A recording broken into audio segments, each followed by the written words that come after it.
نحمد ونصلي على رسوله الكريم أما بعد فأعوذ بالله من الشيطان الرجيم بسم الله الرحمن الرحيم ربي اشرح لي صدري ويسر لي أمري واحلل عقدة من لساني يفقه قولي ربي زدني علما اللهم فقهنا في الدين آمين یا رب العالمین۔ آج ہم پڑھنے جا رہے ہیں تفخیم اور ترقیق کے بارے میں۔ تفخیم کا لغوی معنی ہے بھرنا، موٹا کرنا، اور تفخیم کے اصطلاحی معنی ہے ایسی آواز، ایسی موٹی آواز کا نام ہے جو حرف کی ادائیگی کے وقت منہ کو بھر دے۔ حرف مفخم اس حرف کو کہتے ہیں جو اس خاص کیفیت کے ساتھ منہ بھر کر ادا کیا جائے۔ مثال ہے اس کی قالا، جو قاف ہے اس کو یہ حرف مفخم ہے کیونکہ اس کی ادائیگی کے وقت آواز منہ میں بھر لی جاتی ہے۔ قال۔ ترقیق، ترقیق کے لغوی معنی ہے دبلا پتلا ہونا، باریک ہونا،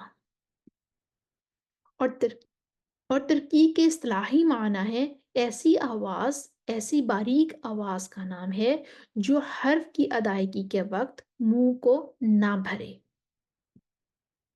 حرف مرقق اس حرف کو کہتے ہیں جو اس خاص کیفیت کے ساتھ باریک ادا کیا جائے۔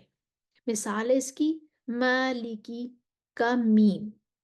دیکھیں مالکی کا میم، جب منہ اب آواز کو بھریں گے نہیں، اس کو مالکی نہیں کہیں گے، مالکی بھی نہیں کہیں گے، اس کو ہم نرمی کے ساتھ ادا کریں گے مالکی، تو یہ کیونکہ حرف مرقق ہے، اس کی ادائیگی باریک ہوگی۔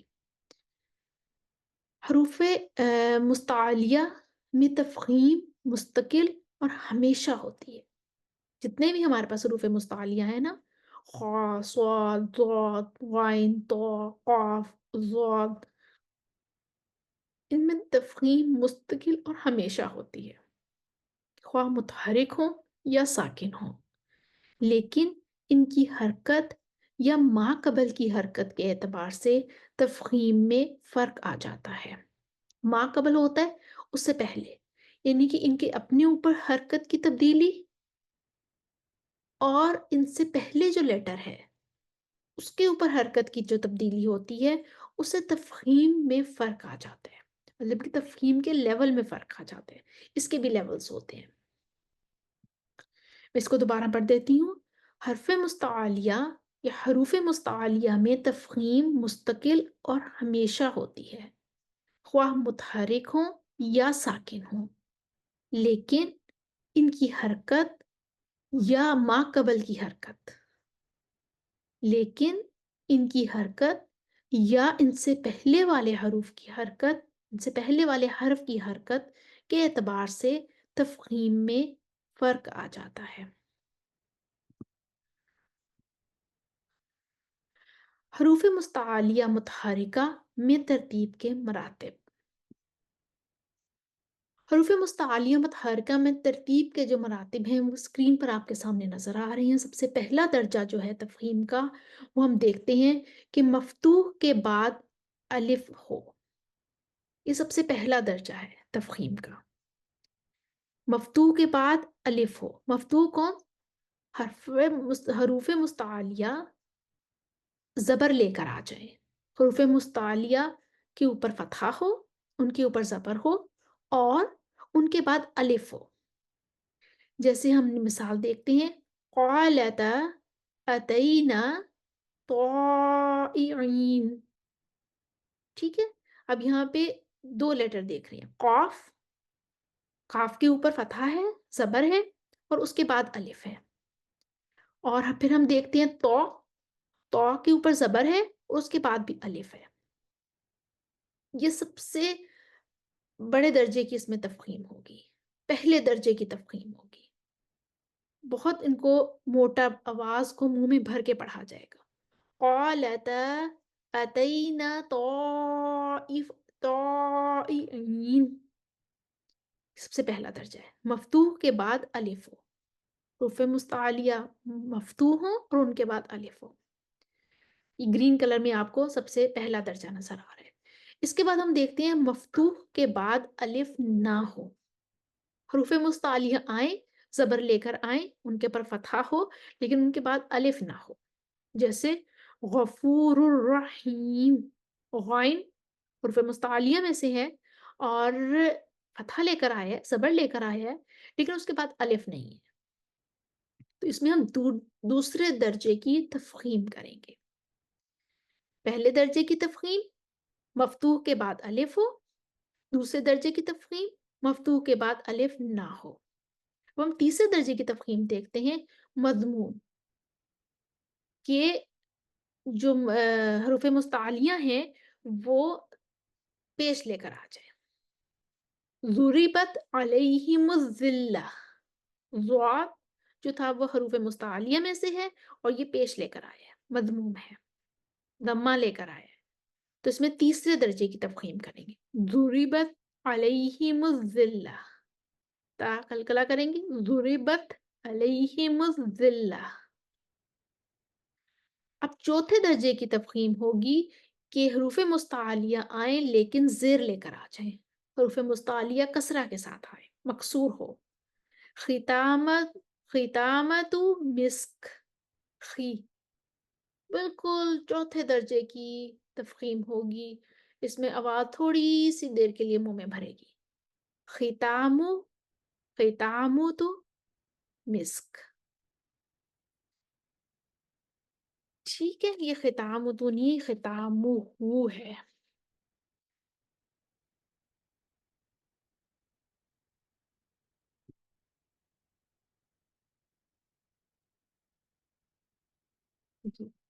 ختامو ہو مسک.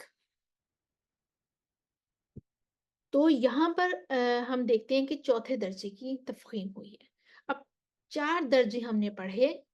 حروف مستعلیہ متحرکہ میں ترتیب کے مراتب ہم نے پڑھے. حروف مستعلیہ حرکت لے کر آ جائیں، ان کی حرکت کی مناسبت سے ان کی تفخیم کے مراتب کچھ اس طرح سے ہوں گے. سب سے پہلے لیول کی جو تفخیم ہوگی مفتوح، حروف مستعلیہ مفتوح ہوں اور ان کے بعد الف آ جائے. دوسرے درجے کی تفخیم ہوگی حروف مستعلیہ مفتوح ہوں لیکن ان کے بعد الف نہ ہو. تیسرے درجے کی تفخیم ہوگی حروف مستعلیہ مضموم ہوں یعنی پیش لے کر آ جائیں. اور چوتھے درجے کی تفخیم ہوگی کہ حروف مستعلیہ مکسور ہوں یعنی زیر لے کر آ جائیں. اب ہم دیکھتے ہیں حروف مستعلیہ ساکنہ میں ترتیب کے مراتب. حروف مستعلیہ ہیں لیکن حرکت لے کر نہیں آئے، سکون کے ساتھ آئے. تو ہم دیکھتے ہیں کہ ساکن حروف مستعلیہ ساکن ما قبل فتحہ آ گئی. ٹھیک ہے، حروف مستعلیہ آئے ہیں لیکن سکون لے کر آئے ہیں اور اس ساکن سے پہلے فتحہ آ گئی، اس ساکن سے پہلے زبر آ گئی. جیسے حسل حق، حسل حق. اس میں صاد ساکن ہے، حروف مستعلیہ میں سے ہے. اس سے پہلے ح زبر لے کر آیا ہے.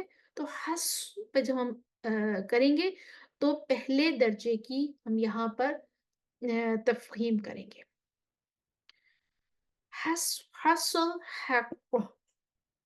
اس کے بعد دوسرے درجے کی تفخیم ہوگی کہ ساکن ما قبل مضموم آ گیا. ساکن ہوا، حروف مستعلیہ ساکن تھا، حروف مستعلیہ میں سے کوئی لیٹر آیا وہ ساکن تھا، اس سے پہلے پیش آ گئی. ما قبل مضموم تھا، اس سے پہلے پیش آ گئی. مصبحین. سواد ساکن تھا، اس سے پہلے پیش آ گئی. مصبحین. اور تیسرا درجہ کریں گے ساکن ما قبل مکسور. حروف مستعلیہ ساکن تھا، یعنی کہ حروف مستعلیہ میں سے کوئی لیٹر آیا، کوئی حرف آیا جو کہ ساکن تھا لیکن اس سے پہلے کسرہ آ گئی، اس سے پہلے زیر آ گئی. بضع سنین. بضع سنین. ضاد آیا، ضاد سے پہلے با کسرہ لے کر آ گیا، زیر لے کر آ گیا. تو یہاں پہ تیسرے درجے کی تفخیم کریں گے. بضع سنین. یہ حروف مستعلیہ ساکنہ میں ترتیب کے مراتب تھے. سب سے پہلا درجے کی تفخیم ہوگی اگر حروف مستعلیہ ساکن ہو، ان سے پہلے زبر آ جائے تو پہلے درجے کی تفخیم ہوگی. اگر حروف مستعلیہ ساکن ہو، ان سے پہلے پیش آ جائے تو دوسرے درجے کی تفخیم ہوگی. اور اگر حروف مستعلیہ ساکن ہو اور ما قبل زیر آ جائے، کسرہ آ جائے تو تیسرے درجے کی تفخیم ہوگی. ایک یہاں پہ چیز ہمیں دیکھنی ہے کہ صاد ضاد طا ظا حروف مستعلیہ ہم نے پڑھے ہیں نا، صاد ضاد طا ظا غین خا قاف، یہ حروف مستعلیہ ہیں. ان میں سے جو چار ہیں صاد ضاد طا ظا، ان میں دو درجے کی تفخیم پائی جاتی ہے. کیوں؟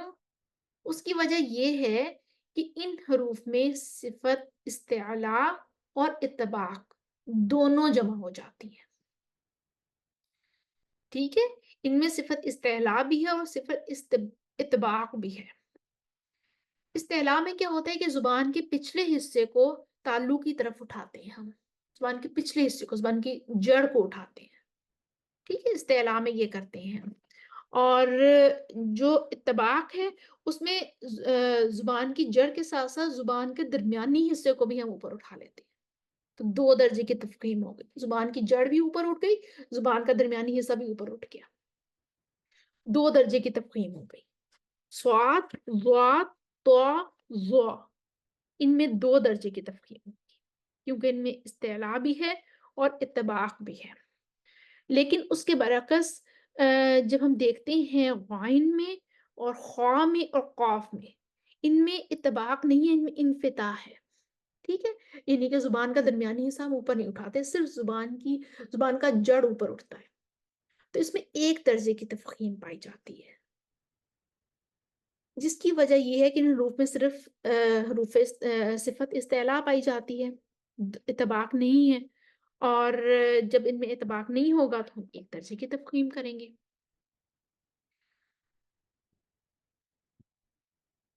تو یہ ہمارے آج کا تفخیم اور ترقیق کے قواعد تھے، اور ان کی آگے پھر ہم ڈیٹیل دیکھیں گے. آگے ہم آئیں گے جو کچھ حروف ہوتے ہیں جو کہ حروف شبہ مستعلیہ جن کو کہا جاتا ہے، جو کہ حروف مستعلیہ تو نہیں ہوتے ہیں لیکن حروف مستعلیہ کی طرح ہی وہ کام کرتے ہیں، ان کی شبیہ اختیار کیے ہوئے ہوتے ہیں، ان سے ریزیمبل کرتے ہیں کچھ خاص کنڈیشنز میں.